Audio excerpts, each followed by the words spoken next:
Hi everyone, it's Argos from Collectively Mindful, and today I want to talk to you about mindfulness anchors. And so you might often hear us say that mindfulness serves as an anchor.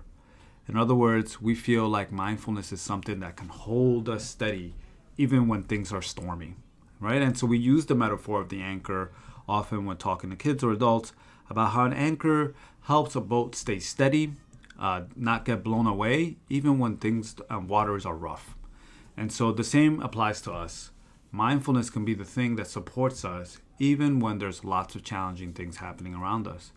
And one of the ways that it does that is that it helps us to see the fuller picture. And so even when something is really challenging, there often is a lot of other things that are okay or good, or at least not sucky. And that's the idea. It gives us a bit of perspective. Mindfulness supports us in having a broader perspective of our lives, of the world around us, which often gives us the space that we need to meet the challenges that we're facing. Now, another way that we talk about mindfulness being an anchor is that there are certain things that we can anchor our attention to when we are having a challenge, right? When we're dealing with something that's really stressful in the moment. For example, we can anchor to our breath. We can notice the sensation of the breath as we're breathing in and out. We might even count the number of breaths that we're taking in. So that way it begins to regulate our nervous system, but also supports us in, again, feeling steady so that we can face the challenges that we have.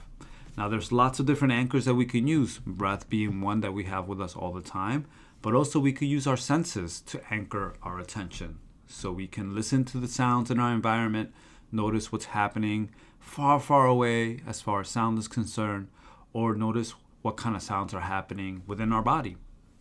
We can also pay attention to the sensations of our body. We could feel the feet against the ground. We could feel the chair coming up to support us if we're sitting down. Or we could just feel or notice how our hands are feeling at any given moment, or what our hands are touching, or anything else that it's easy for you to focus on. Maybe it's the sensation of the breath by the tip of your nose. Maybe it's looking at a picture that you really appreciate and looking at it as if you're looking at it for the first time, right? And I also find things like gratitude can be an anchor. Thinking of all the things that are happening that are right, that are good with me, even if in the moment I'm feeling stressed out. And so our encouragement is that you create mindful moments in your day when you're anchoring to something, right? So maybe before a class starts, you decide to anchor onto your breath, so you take 3 breaths. Or maybe in the middle of class, you're noticing that you're getting frustrated because perhaps students are talking out of turn. And so you decide to feel the bottoms of your feet in that moment before you address the situation, because you want to be calm and cool and collected before you address it. Either way, the idea is that if we turn to an anchor over and over again, it becomes a habit. It becomes a way for us to automatically turn to something that can support us even when things are hard. So please think of the ways that you can use mindfulness as an anchor for yourself and support you, especially when you're having a hard time. Thanks for listening, and thank you for your practice.